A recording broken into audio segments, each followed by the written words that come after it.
Hello there. In this video, I'll be giving you 10 things you should learn as a photographer that are going to be away or different from the usual editing and shooting videos. So these are 10 things that you should learn and understand as a photographer. So number one is you should learn to take criticism, and you should learn to give and take positive criticism as a photographer. So oftentimes most people tend to criticize our work and we take it in bad faith. So as a photographer, you should understand and learn that criticisms are part of the business, and you should learn to give and take positive criticism. So whenever you're trying to give criticism, make sure it is constructive to the person that you're giving it to.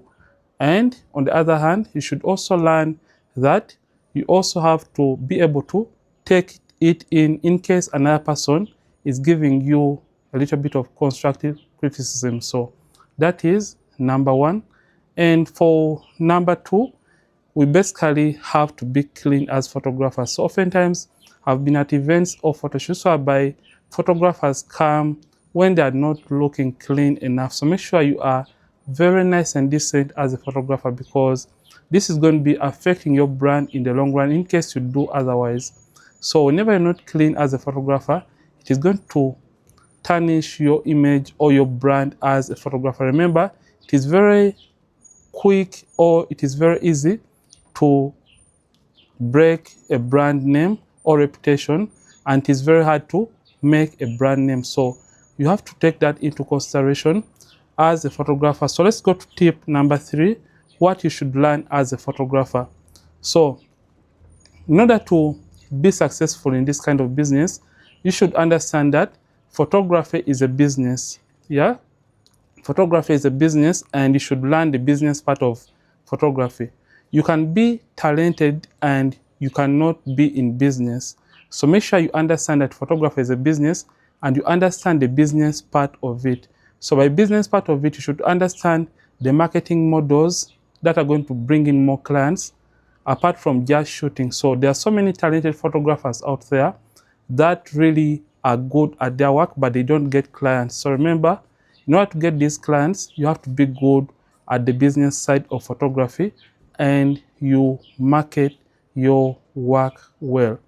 Yeah, make sure you market the work well so that people out there can learn and see you as a business, not just as any kind of photographer out there. So understand that photography is a business, and you look for the ways to make your business better.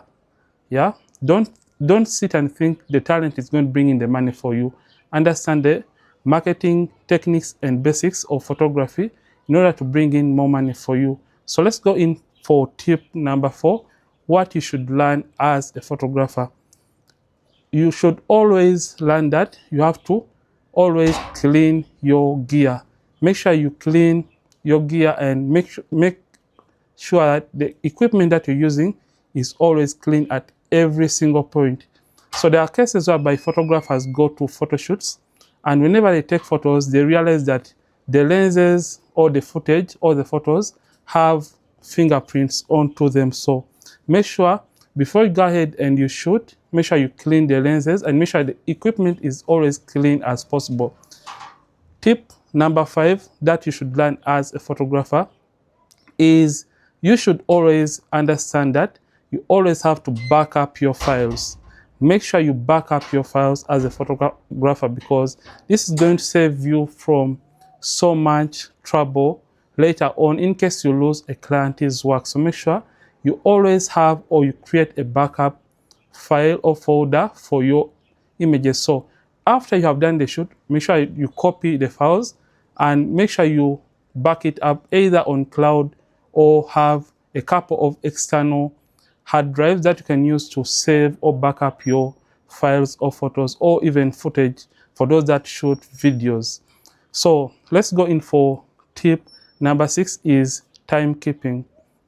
So always understand that as a photographer or any kind of business, you always have to understand that you have to keep time every single day.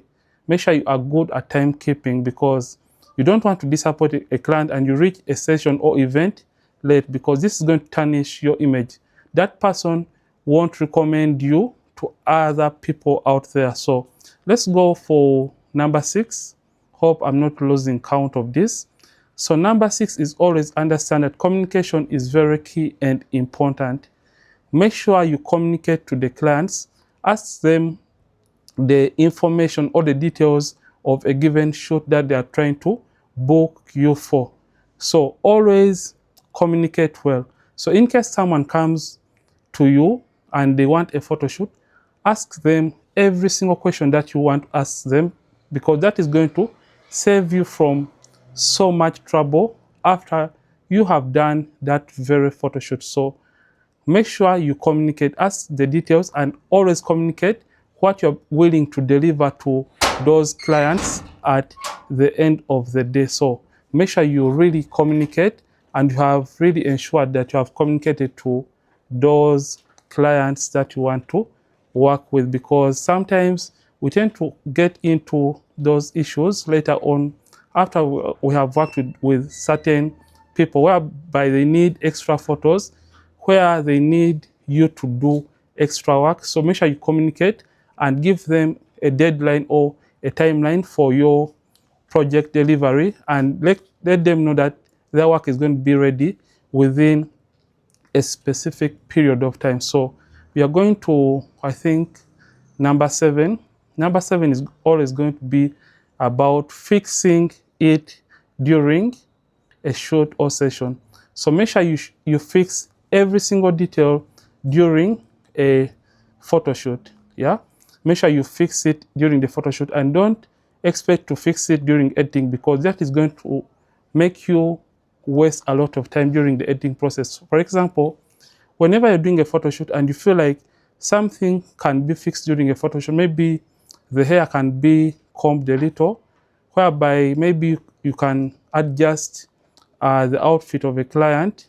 Make sure you adjust it in the field during that session. That is going to save you a lot of time in Photoshop trying to fix everything here and there. So that is going to be very important. So let's go to tip number 8, is always be respectful to fellow photographers and also the people that you come across whenever you're trying to do an event or a given photo shoot. So for example, you have found a fellow photographer at a wedding or a given event, always make sure you are respectful, because you don't know what may happen during a given photo shoot. Yeah, always and always understand that you have to respect them. Yeah, greet them, be free with them, communicate with them, and don't undermine anyone during a given event or photo shoot, because you may run into a problem and that person that you have undermined is going to be the one that is going to be saving you at the end of the day. So make sure you are respectful to fellow photographers. Number 9 is all about respecting your clients. So I've seen a number of videos whereby photographers are really disrespectful to clients, especially female clients. So whenever you're dealing with female clients or any other client, always be respectful. And I've seen in those videos whereby those photographers are touching female clients' bodies. So whenever you're trying to touch, for example, a female client, make sure you are really respectful. Make sure you are really respectful to them, and you always have to seek for permission before you touch anyone, because sometimes that can be taken under maybe sexual harassment. So you have to be very, very careful with that as a photographer. Then number 9 is always going to be understand that clients are always going to be our bosses. So oftentimes, after you have done maybe a given photo shoot or a given session, clients are going to be needing revisions. So they're going to be needing revisions here and there. So make sure you understand that they are our bosses, and make sure you communicate with them, be polite with them, and do those revisions where necessary in case they really need some changes. So let's go to number 10, I think. Yeah. So for number 10, always understand that photography is going to be a timely delivery kind of thing or business. So make sure you deliver and have a given timeline whenever you're trying to deliver photos to your clients. So make sure you communicate to them and tell them before they deposit their money the time you're going to be taking to edit and deliver the work to them. So make sure you do that as a photographer, because sometimes whenever we don't communicate to those clients and they don't know the amount of time you're going to take editing their photos, it means that we are going to be having issues here and there, whereby a client is going to be needing their work and the work is not going to be ready simply because you did not communicate to them. So the final one is always have a contract. Whenever you're dealing with clients, make sure you get a contract as a photographer. This is going to save you from so much drama at the end of the day with your clients or with different clients, because they may need extra images, they may need extra editing sessions, extra corrections. And whenever you have a contract, it's going to save you so much from trouble later on. So make sure you have that kind of contract that is going to state everything you do as a photographer and the different extra charges that you are going to be giving to your clients at the end of the day. So with this, you can be successful as a photographer. And as an extra bonus to the bonus, make sure you understand photography, lighting, and everything is going to be working well and perfectly for you. Hope you have liked this video. Don't forget to subscribe, keep practicing, and as well keep creating.